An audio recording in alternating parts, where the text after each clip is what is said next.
Kita ini berbisnis, iya, nyari cuan, nyari keuntungan. Tetapi jangan dong menghalalkan segala macam cara. Nipu orang, ngejebak orang, ngerjain orang, atau membuat produk yang merugikan orang. Ngapain? Nggak selamat lu.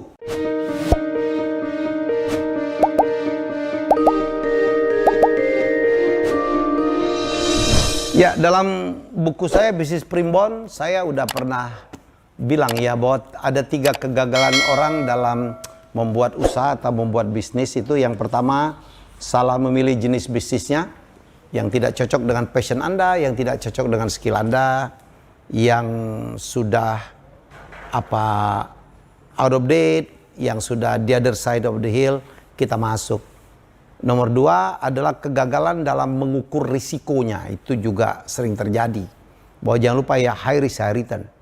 Ya, makin tinggi keuntungan, makin tinggi juga risiko. Itu juga kita harus paham. Kita harus bisa keluar yang baik. Yang ketiga, inilah kegagalan yang paling besar penyebabnya. Disebabkan oleh gagal dalam memilih partner. Ya, kadang-kadang ide bisnis sudah bagus, investasi dana udah bagus, tetapi kalau kita gagal memilih partner, itu penyebab bisnis ribut, kemudian berantem, konflik, satu ke kanan, satu ke kiri, ya. Ada partner yang kita pikir oke, ternyata tidak, ya. Kemarin saya udah ngomong tentang apa yang dikatakan Jack Ma tentang 10 tipe orang yang baik dijadikan partner, ya. Saya harap masih hafal, dan sekarang saya lanjutin apa juga tipe orang yang harus kita hindari untuk dijadikan partner. Ada 5 kata Jack Ma. Jack Ma ini kan menarik ya. Seorang yang berjuang dari awal, banyak gagal yang kemudian berhasil. Walaupun terakhir melakukan blunder dan sempat hilang. Sekarang dia udah mulai muncul-muncul lagi. Tetapi keberhasilan dia sebagai seorang pebisnis, kita patut acungi jempol. Sehingga dia pernah menjadi salah satu orang terkaya di mainland Tiongkok. Apa tipe orang yang jangan dijadikan partner? 1 adalah tipe orang yang mau menang sendiri. Ya, jadi kalau kita lihat selama diskusi membuat partnership buat PT, ada orang mau menang sendiri. Suaranya minta didengarkan, nggak mau nerima pendapat orang. Kalau diskusi pokoknya, udah kalau ada orang berdiskusi udah pokoknya ini orang pasti mau menang sendiri. Ya, jangan. Mendingan nggak jadi atau pecat dia, cari penggantinya. Ya, bagaimana cara mencoba mengetes orang kalau kita tahu akhirnya orang ini egois? Adakan perjalanan, banyak ngobrol, naik mobil kemana gitu, atau traveling bareng-bareng, itu orang semua akan kebuka semua tuh. Lebih dari 1 hari sifat aslinya akan kebuka semua. Ya, kalau ada tipe orang yang mau menang sendiri, yang nggak mau ngalah, buang. Supaya tidak menyulitkan. Karena nanti kalau kita jadikan dia partner akan begitu. Orang ini kalau udah tua, bos, susah berubah. Percaya sama saya. Ya, jadi jangan pernah berpartner dengan orang yang mau menang sendiri. Ya, nomor 2. Jangan juga berpartner dengan orang yang tidak punya tujuan hidup lain kecuali uang, menghalalkan segala macam cara. Jangan. Apalagi kalau sikap hidup Anda nggak mau begitu.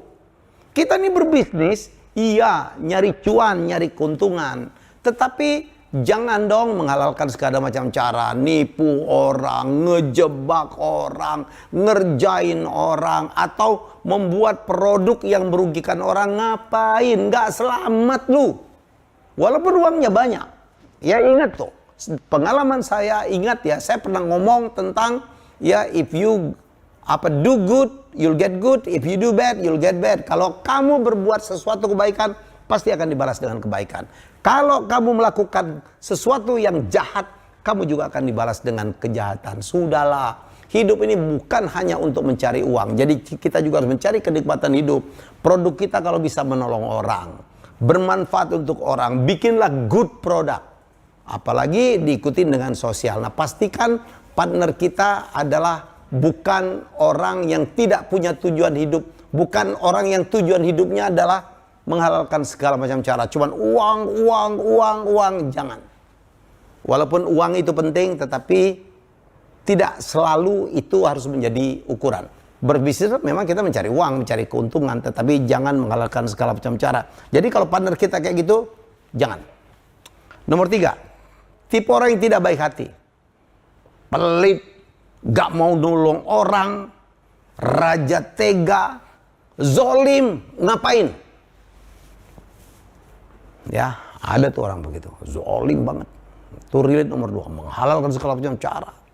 Hak karyawan tidak diberi. Ya, kemudian macam-macam lah. Melakukan hal-hal, waduh, ampun deh, ya. Kan ingat, burung yang sama hinggap dan sama. Kalau teman Anda pelit, Anda dianggap pelit juga loh. Jadi sekali lagi, jangan berpartner dengan orang yang tidak baik hati. Ya, kita harus berpartner dengan orang yang hatinya baik, mulia, nolong orang, ya. Keren ya. Oke, nomor 4. Tipe orang yang pesimistis. Jangan berpartner orang yang pesimis. Ini bisa menjadi penghalang, bos, dalam bisnis kita. Semua ide bisnis kita dilihat dari sisi negatif. Gimana kalau ini? Celakanya nih orang dominan, minta didengerin, celaka kita. Ya, walaupun boleh ada yang pesimis. Atau bukan pesimis lah, melihat dari perspektif lain. Saya punya partner kayak gitu tuh. Punya. Kita udah, gini, Pak Helmi pernah mempertimbangkan kalau ini enggak. Oh iya ya. Tetapi ada orang yang pesimisnya kebangetan. Itu menjadi penghalang. Ya, oke. Nomor 5 yang terakhir. Tipe orang yang tidak punya prinsip hidup, jangan mau. Orangnya nggak jelas. Ya relate tuh, menghalalkan segala macam cara. Nggak punya prinsip hidupnya. Mau kemana nih orang sebenarnya? Dalam hal-hal value kehidupannya pun kita nggak tahu nih.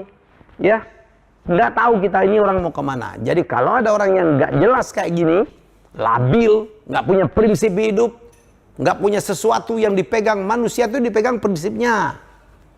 Ya, jadi kalau menemukan orang kayak gini, juga jangan dijadikan partner. Itulah 5 orang yang harus dihindari jadi partner. Saya ulang ya, 1 orang yang orang yang mau menang sendiri, ke laut aja loh. Nomor 2, orang yang tidak punya tujuan lain kecuali uang.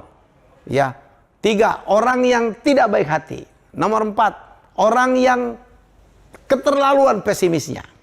Nomor 5, orang yang tidak punya prinsip hidup. Selamat mempraktekkan ini dan semoga membantu Anda dalam mencari partner bisnis. Karena memang kita dalam berbisnis kalau mau besar kita harus punya partner. Bisnis kita jalankan sendiri. Saya ingat dari waktu konten saya berapa bulan lalu yang saya katakan jangan berpartner dengan orang tanpa modal. Banyak menjawab, kalau gitu gua bisnis sendiri aja Pak. Iya, oke, itu namanya PT perseorangan atau perusahaan perseorangan dan tidak akan pernah besar. Jadi kita harus mencari partner tapi waspada. Saya lengkap nih. Minggu lalu saya memberikan 10 tipe teman yang baik untuk jadi partner dan hari ini saya lengkapi dengan tipe 5 tipe orang yang jangan dijadikan partner. Semoga bermanfaat. Sukses ya. Terima kasih sudah menonton Helmi Bicara. Jangan lupa untuk like, komen, share, dan subscribe.